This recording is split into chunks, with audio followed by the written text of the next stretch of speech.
नमस्कार साथियों। तो आज हम लेकर आ चुके हैं प्यारे साथियों इंटरमीडिएट मतलब क्लास 12 का 2024 में आप सभी का कल यानी 13 तारीख को आपको यहाँ पे एग्ज़ाम होने वाला है। 2025 में जितने भी एग्ज़ाम देने वाले हैं छात्र एवं छात्राएं उन सभी को लिए बता दें कि जो 13 तारीख को हिंदी का एग्ज़ाम होने वाला है क्लास 12 के लिए, तो उन सभी को यहाँ पे प्रश्न आ चुका है हिंदी का और 100% सही प्रश्न है साथियों। इसमें सब्जेक्टिव ऑब्जेक्टिव दोनों बताया जाएगा। तो सबसे पहले अगर चैनल पर नए हैं तो आप सब्सक्राइब कर लीजिएगा। पीडीएफ चाहिए तो हमारे व्हाट्सएप ग्रुप में ज्वाइन हो जाइए, वहाँ से आपको सभी कुछ मिल जाएगा। आईएससी आईकॉम और आईए सभी के लिए यहाँ पे विषय कोड मिला लीजिएगा 106, 206 और 306। तो यहाँ पे सब्जेक्ट हिंदी क्लास 12 का जो 13 तारीख को एग्ज़ाम होने वाला है उसका यहाँ पे टोटल यहाँ पे सब्जेक्टिव ऑब्जेक्टिव बताने वाले एकदम 100% टकर जाएगा। 7:30 बजे रोज़ हम यहाँ पे कॉपी डाल देते हैं, अपलोड कर देते हैं, एकदम ओरिजिनल 7:30 बजे हम अपलोड करते हैं। ठीक है, तो आप सभी को यहाँ पे आज हम हिंदी का जो पेपर होने वाला 13 तारीख को उसका सब्जेक्टिव ऑब्जेक्टिव बता देंगे और कुल 100 प्रश्न पूछेगा जिसमें 50 प्रश्नों का उत्तर देना रहेगा और आपको 3 घंटा 15 मिनट का समय मिलेगा। यहाँ पे वस्तुनिष्ठ में 1 से 100 तक रहेगा। 50 प्रश्न का उत्तर देने के लिए रहेगा 1 नंबर मिलेगा। पहला प्रश्न है प्रतिष्ठा शब्द का विशेषण, तो इसका सही उत्तर हो जाएगा ऑप्शन नंबर सी। दूसरा प्रश्न है पुस्तक शब्द का विशेषण क्या है, तो पुस्तक शब्द का विशेषण है पुस्तिका। ठीक है, ऑप्शन सी हो जाएगा। आप ABCD करके लिख लीजिए अपने कॉपी में। चलिए तीसरा प्रश्न है नमक शब्द का विशेषण क्या होगा, तो नमक शब्द का विशेषण क्या होगा, ऑप्शन तीसरा का प्रश्न संख्या तीसरा का सही उत्तर हो जाएगा बी नमकीन। ठीक है, नमक का विशेषण नमकीन हो जाएगा। चलिए चौथा प्रश्न है सरोवर शब्द का संधि विच्छेद, तो इसका सही उत्तर हो जाएगा प्यारे साथियों ऑप्शन डी सर प्लस वर। चलिए पाँचवां प्रश्न प्यारे साथियों निम्नलिखित में कौन दीर्घ स्वर संधि का उदाहरण है, तो सही उत्तर बताइएगा इसका। तो कौन दीर्घ संधि का उदाहरण है, तो यहाँ पे गुरुवोदन। ठीक है, ऑप्शन ए हो जाएगा। चलिए प्रश्न संख्या छठा है पंचम शब्द का संधि विच्छेद, तो पंचम शब्द का संधि विच्छेद हो जाएगा, बताइएगा। ऑप्शन नंबर ए हो जाएगा पम प्लस चम, ऑप्शन नंबर ए। चलिए प्रश्न संख्या 7वां है दुरात्मा शब्द का संधि विच्छेद, दुरात्मा शब्द का संधि विच्छेद क्या होगा, तो दुरात्मा शब्द का संधि विच्छेद डी हो जाएगा दु प्लस आत्मा। चलिए 8वां प्रश्न है निम्नलिखित में कौन शब्द शुद्ध शब्द है, तो इसका सही उत्तर प्यारे साथियों बताइएगा। 100% सही प्रश्न बता रहे हैं आप सभी को, डी सही उत्तर हो जाएगा अधीन। चलिए 9वां प्रश्न है निम्नलिखित में कौन शब्द द्वंद्व समास का उदाहरण है, तो इसका सही उत्तर हो जाएगा यहाँ पे ऑप्शन ए शिव पार्वती। ठीक है, ऑप्शन ए शिव पार्वती हो जाएगा 9 का सही उत्तर। 10वां प्रश्न है पेशेरी शब्द में कौन समास है, पसेरी शब्द में कौन सा समास है, तो देखिए पसेरी शब्द में कौन समास है, यहाँ पे इसका सही उत्तर हो जाएगा द्विगु समास, क्योंकि इसमें संज्ञा इसमें। चलिए अगला प्रश्न है 11वां प्रश्न है निम्नलिखित में कौन शब्द अधिकरण तत्पुरुष समास का उदाहरण है, तो निम्नलिखित में कौन सा शब्द अधिकरण तत्पुरुष समास का उदाहरण है, तो देश प्रेम हो जाएगा। ठीक है, देश प्रेम हो जाएगा ऑप्शन सी। 12वां प्रश्न है उपकूल शब्द में कौन समास है, तो उपकूल समास में हो जाएगा उपकूल शब्द में हो जाएगा अव्ययी भाव, ऑप्शन नंबर सी। चलिए 13वां प्रश्न का सही उत्तर बताइएगा साथियों, तो आचार शब्द का विलोम क्या होगा, आचार शब्द का विलोम हो जाएगा अनाचार। ठीक है, अनाचार हो जाएगा। ठीक है, चलिए इसके बाद हम आ चुके हैं प्यारे साथियों प्रश्न संख्या 14 में तिमिर शब्द का विलोम, तिमिर शब्द का विलोम क्या होगा, तो तिमिर शब्द का विलोम हो जाएगा प्रकाश, ऑप्शन डी उसका सही उत्तर हो जाएगा। चलिए प्रश्न संख्या यहाँ पे 15वां कुरूप शब्द का विलोम, मतलब कुरूप का उल्टा पूछा है तो कुरूप का हो जाएगा यहाँ पे स्वरूप। ठीक है, सही उत्तर। चलिए इसके बाद हम 16वां प्रश्न में आ चुके हैं। यहाँ पे सूर्योदय और अंधेरा हो जाता, सूर्योदय हुआ अंधेरा जाता रहा, तो इसमें कौन सा वाक्य है, तो संयुक्त वाक्य है। ठीक है, चलिए इसके बाद हम प्रश्न संख्या 17 में आ चुके हैं।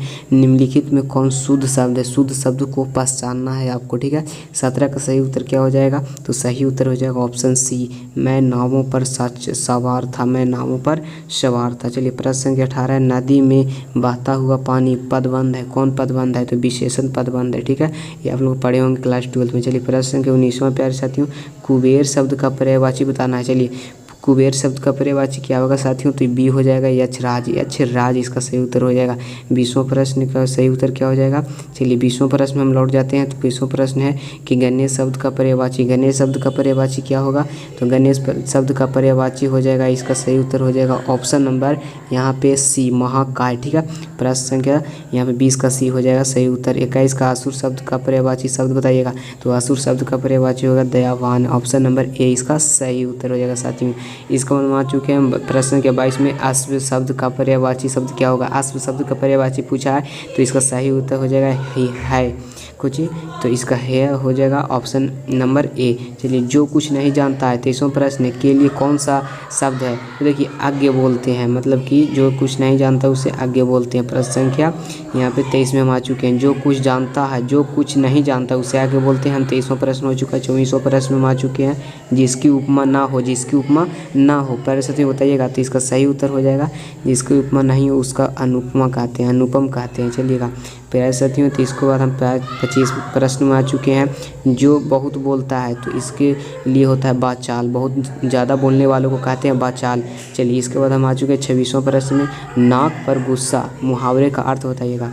तो नाक पर गुस्सा मुहावरे का अर्थ हो जाएगा तुरंत क्रोध आना। बात सही है, तुरंत क्रोध आना, नाक पर गुस्सा आना। सिर भारी होना, इसका अर्थ बताइएगा। इस मुहावरे का अर्थ क्या होगा।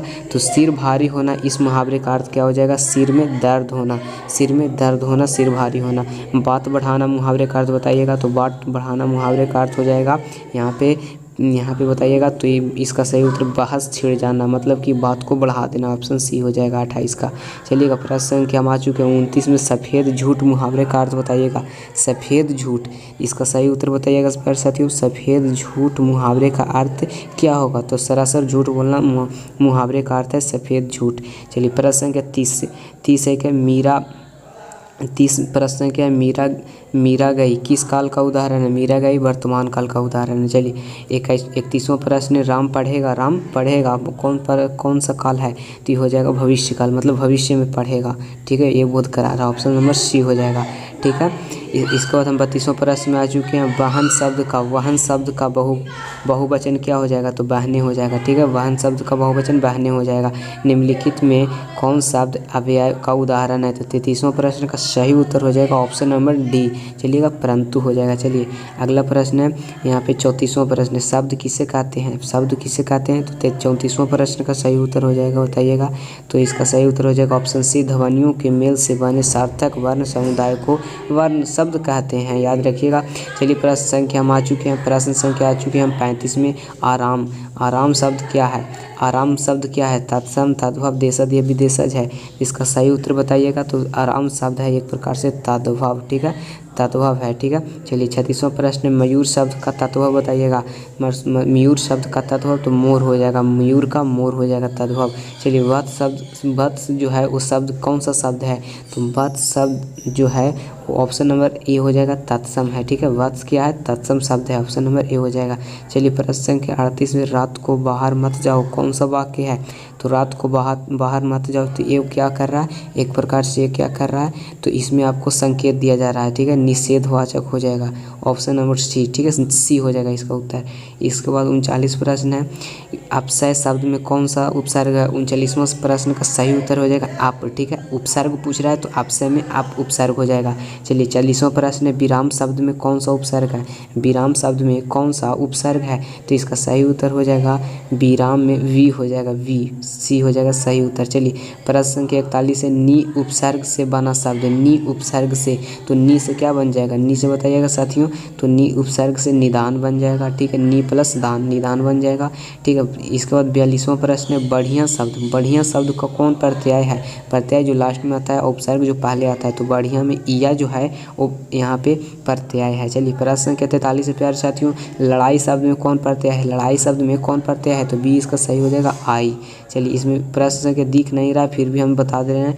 यहाँ पे 44 का सही उत्तर हो जाएगा बी, सॉरी सी हो जाएगा, त्वा हो जाएगा। 45 में हिंदी में कितने बार नहीं, ये दिख रहा है हिंदी में कितने लिंग होते हैं। तो 2 लिंग होते हैं हिंदी में स्त्रीलिंग और पुल्लिंग होते हैं। चलिए इसके बाद अगला प्रश्न है। निराश शब्द क्या है। निराश शब्द क्या है, स्त्रीलिंग, पुल्लिंग या उभयलिंग। तो इसका सही उत्तर स्त्रीलिंग है, बी ऑप्शन सही हो जाएगा। चलिए प्यारे साथियों इसके बाद 47वां प्रश्न है। अनुमान शब्द क्या है। अनुमान शब्द क्या है। तो इसका सही उत्तर प्यारे साथियों क्या होगा, अनुमान शब्द हो जाएगा ऑप्शन ए पुल्लिंग हो जाएगा अनुमान। चलिए 48वां प्रश्न, चांदी शब्द क्या है? तो चांदी हो जाएगा स्त्रीलिंग, बी हो जाएगा। 49वां प्रश्न, हिंदी में कुल कितने सर्वनाम हैं? तो याद रखिएगा हिंदी में कुल कितने सर्वनाम हैं? तो 11 सर्वनाम को पढ़ाया जाता है। ऑप्शन नंबर 20 का सही उत्तर हो जाएगा, राइट आंसर हो जाएगा बी। चलिए प्रश्न संख्या 50 का राइट आंसर बताइएगा। उसका सिर खुजलाता है, इस वाक्य में कौन क्रिया है? कौन सा क्रिया? अकर्मक, सकर्मक, द्विकर्मक या संयुक्त कर्मक? तो सही उत्तर हो जाएगा ऑप्शन नंबर 20 सकर्मक क्रिया। चलिए 51वां प्रश्न है, बालक पेड़ से गिरा में कौन सा कारक है? तो इसमें कारण कारक, क्योंकि जुदा हो रहा है तो सी हो जाएगा, सॉरी ए हो जाएगा कारण कारक। 52वां प्रश्न, हे नाथ मेरी सहायता करो, कौन कारक है? तो इसका सही उत्तर हो जाएगा संबोधन कारक, क्योंकि संबोधन कर रहा है। चलिए इसके बाद प्रश्न संख्या 53वां, शुक्रवार शब्द में कौन सा संज्ञा है? शुक्रवार शब्द में कौन सा संज्ञा है? तो इसका सही उत्तर क्या हो जाएगा? प्रश्न बताइएगा, अच्छा से बताइएगा। तो व्यक्तिगत संज्ञा हो जाएगा, सॉरी व्यक्तिवाचक संज्ञा हो जाएगा। चलिए 54वां प्रश्न है, निम्नलिखित में कौन अंतस्थ व्यंजन है? तो इसका सही उत्तर हो जाएगा वाह, ठीक है, व्यंजन है। कौन अंतस्थ व्यंजन है? 22 का डी हो जाएगा। निम्नलिखित में कौन अल्प प्राण व्यंजन का उदाहरण है? तो देखिए गा जो है वो अल्प प्राण है, ठीक है। तो इसके बाद हम आ चुके हैं प्रश्न संख्या 56 में, घा का उच्चारण स्थान क्या होगा? घा का उच्चारण स्थान क्या होगा? तो घा बोल कर देखिए, समझ में आएगा, कंठ इसका सही उत्तर हो जाएगा, ठीक है। 57 प्रश्न, स्वर एक मात्रिक का उदाहरण कौन है? तो इसका सही उत्तर हो जाएगा ऊ, ठीक है। ऊ क्या है? स्वर एक मात्रिक। चलिए 58वां प्रश्न है, अनुपमा अत्यंत सुंदर है। चलिए उसके पहले हम याद रखिएगा 56वां प्रश्न छोड़ दिए थे। तो 56वां प्रश्न क्या कर रहा है हमारा? घा का उच्चारण स्थान, ठीक है। तो एक कंठ बता दिए आपको। 57वां प्रश्न, ठीक है। इसके बाद हम आ चुके हैं 58वां प्रश्न में, अनुपमा अत्यंत सुंदर है, वाक्य में कौन सा विशेषण है? तो इसका सही उत्तर हो जाएगा ऑप्शन नंबर सी प्रविशेषण। कौन सा विशेषण? प्रविशेषण। चलिए प्रश्न संख्या यहाँ पे 59 है, था का उच्चारण स्थान, था का दंत हो जाएगा। चलिए 60वां प्रश्न है, गायक शब्द का संधि विच्छेद, बहुत अच्छा प्रश्न है, गय प्लस अक भी इसका सही उत्तर हो जाएगा। चलिए 61वां प्रश्न है, नूतन ब्रह्मचारी नामक उपन्यास के उपन्यासकार कौन है? बताइएगा, मतलब कौन लिखा है नूतन ब्रह्मचारी? सही उत्तर हो जाएगा बालकृष्ण भाट। आप लोग पढ़े होंगे क्लास 12 में फर्स्ट चैप्टर में, ठीक है, सी हो जाएगा। जयप्रकाश नारायण के बचपन का नाम क्या है? बाउल, सही उत्तर बी हो जाएगा।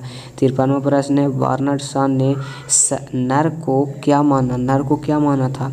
वार्नर शॉ ने, तो सही उत्तर हो जाएगा, याद रखिएगा सही उत्तर क्या हो जाएगा प्यारे साथियों? तो वार्नर शॉ ने नर को माना था जादूगर, ठीक है, जादूगर माना था। ये आप लोग जादूगर वाला में पढ़े होंगे। चलिएगा प्रश्न संख्या आगे हम आ चुके हैं प्यारे साथियों। सब लोग चैनल को अभी नहीं सब्सक्राइब किए हैं तो सब्सक्राइब कर लीजिए। 100% रियल प्रश्न आपको यहीं मिलेगा, ठीक है, 100% रियल प्रश्न आपको यहीं मिलेगा और सब प्रश्न यहाँ पे मिलता रहा है सब दिन, ठीक है। 64वां प्रश्न है, मालती के पति का नाम क्या है? तो महेश्वर है, बहुत सही है। 65वां प्रश्न है, कुलबीर सिंह और कुलतार सिंह भगत सिंह के कौन हैं?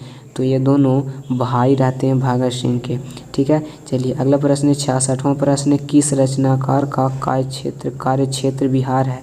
इसका सही उत्तर हो जाएगा यहाँ पे जगदीश चंद्र माथुर का रचनाकार जो है वो कार्य क्षेत्र बिहार में दिखाया गया। किस कहानी का शीर्ष गैग्रीन है? तो गैग्रीन हो जाएगा यहाँ पे रोजगार, ठीक है, ऑप्शन नंबर बी। चलिए इसका सही उत्तर हो जाएगा, बताइएगा ये 67 का किस कहानी, तो ये हो जाएगा। इसके बाद हम आ चुके हैं 68 में, साहित्यकार नई कहानी, इसका सही उत्तर हो जाएगा डी, मोहन राकेश ने लिखा है नई कहानी। चलिए 69वां प्रश्न है, राम की शक्ति पूजा, बहुत अच्छा प्रश्न है साथियों, पूछ सकता है फाइनल एग्जाम में भी। राम की शक्ति पूजा को लेखक कौन है? तो सूर्यकांत त्रिपाठी निराला जी हैं, ऑप्शन ए हो जाएगा सही उत्तर। चलिए 70वां प्रश्न है, निम्नलिखित में कौन साहित्यकार राजकमल प्रकाशन में साहित्यकार सलाहकार थे? सही उत्तर भी बताइएगा प्यारे साथियों। तो नामवर सिंह जो थे साहित्य राजकमल में यहाँ पे एक अच्छे व्यक्ति थे। निम्नलिखित में कौन रचनाकार मेघदूतम के नाट्य की संस्था की स्थापना की? तो मेघदूतम के नाट्य की संस्था का स्थापना किया ओम प्रकाश वाल्मीकि जी ने किया। चलिए प्रश्न संख्या 72वां है, जूठन शीर्षक आत्मकथा के लेखक के भाइयों का नाम क्या रहता है?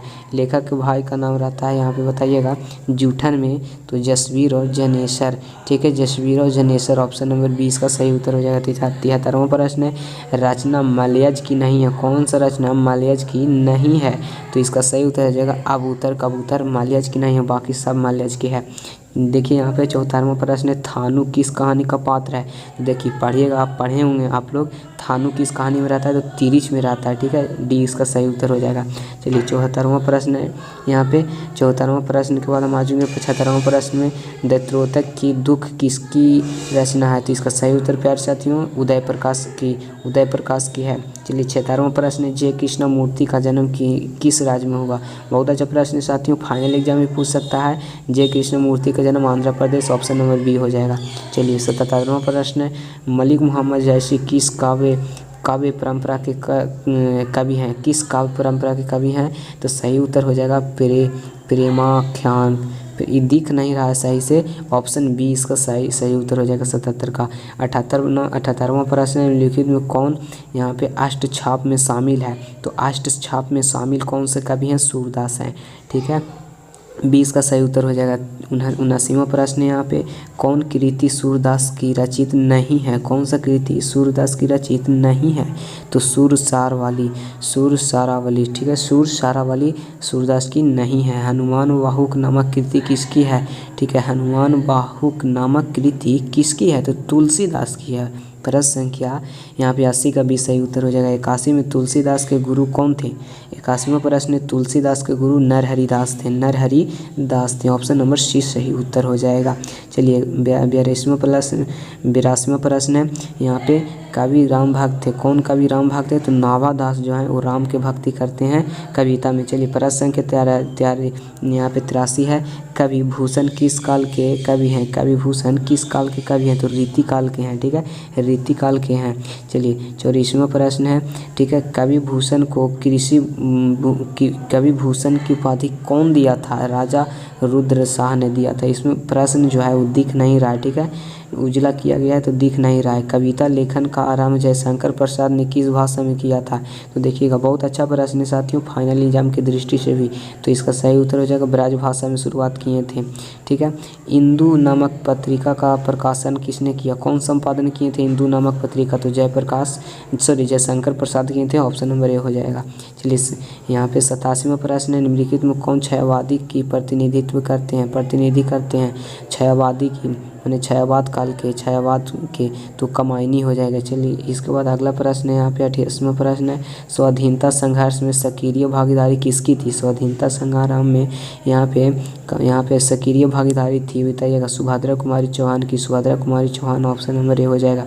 चलिएगा प्यारे साथियों 89वें पर शमशेर बहादुर सिंह की पत्नी का नाम धर्म देवी, ठीक है, शमशेर बहादुर सिंह की पत्नी का नाम यहाँ पे धर्म देवी, ऑप्शन नंबर सी इसका राइट आंसर हो जाएगा। तो साथियों इस प्रकार से हमने 89 प्रश्न को हल किया है। 90 प्रश्न, कवि और शायर एक साथ निम्न में से कौन थे? कवि और शायर दोनों कौन थे? तो ये थे, बताइएगा आप लोग, तो ये थे शमशेर बहादुर सिंह, कवि भी थे और एक शायर भी थे। इसका सही उत्तर हो जाएगा ऑप्शन नंबर ए। निम्नलिखित में कौन रचना गजानन माधव मुक्तिबोध की है? तो गजानन माधव मुक्तिबोध की है पेड़ पर कमरा, ठीक है, पेड़ पर कमरा।